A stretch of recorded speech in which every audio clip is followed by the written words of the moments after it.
نقدم لكم نشرة الحرية أهم أخبار الساعات القليلة الماضية.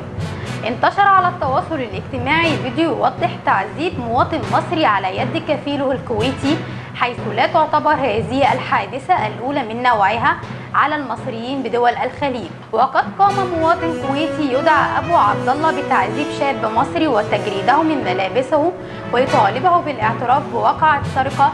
وبعد انتشار مقطع الفيديو غضب العديد من المصريين المطالبين بإنقاذ كرامة المصريين في الخارج، وذلك تمهيدا لمخاطبة السلطات الكويتية في حال ثبوت صحة الفيديو.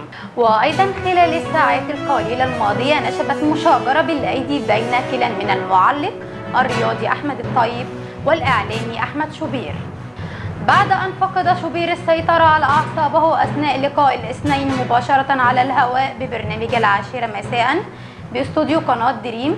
وقد رفض لاعب الأهلي السابق شوبير تصنيف أحمد الطيب للمطربين الذين يشجعون الفرق الرياضية إلى فريقين، معلقا أن الطيب يحمل أجندة من قطر وذلك لإثارة الفتنة بين الأهلي والزمالك. وعلى إثر الواقع قد حرر الإعلامي أحمد شوبير محضرا ضد المعلق أحمد الطيب بقسم أول أكتوبر، متهمه بالتعدي عليه بالضرب خلال حوارهما ببرنامج 10 مساء. وقد علق الطيب على حسابه على موقع التواصل الاجتماعي فيسبوك: كله زي الفل. وننتقل للملف الأمني. نجحت مباحث مديرية أمن القاهرة بإشراف اللواء هشام العراقي مدير مباحث القاهرة الذي يبذل جهودا مضنية في كشف العديد من ألغاز الجرائم التي تشغل الرأي العام في القبض على عصابة يتزعمها أمين شرطة بحوزتهم 3 ملايين جنيها استولوا عليها من شركة للاستيراد والتصدير بغرض تحويلهم لدولارات، وتمت إحالة المتهمين للنيابة للتحقيق.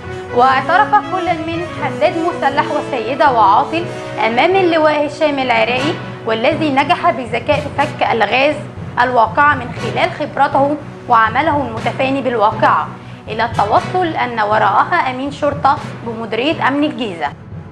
تباشر نيابة أمن الدولة العليا التحقيق مع المستشار هشام جنينة رئيس الجهاز المركزي للمحاسبات الأسبق لاتهامه بتجدير الأمن العام ونشر أخبار كاذبة، وذلك بعد تصريحاته الذي قال فيها أن فاتورة الفساد في مصر بلغت 600 مليار جنيه.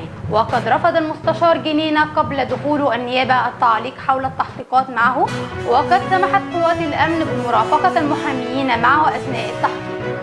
وشكرا.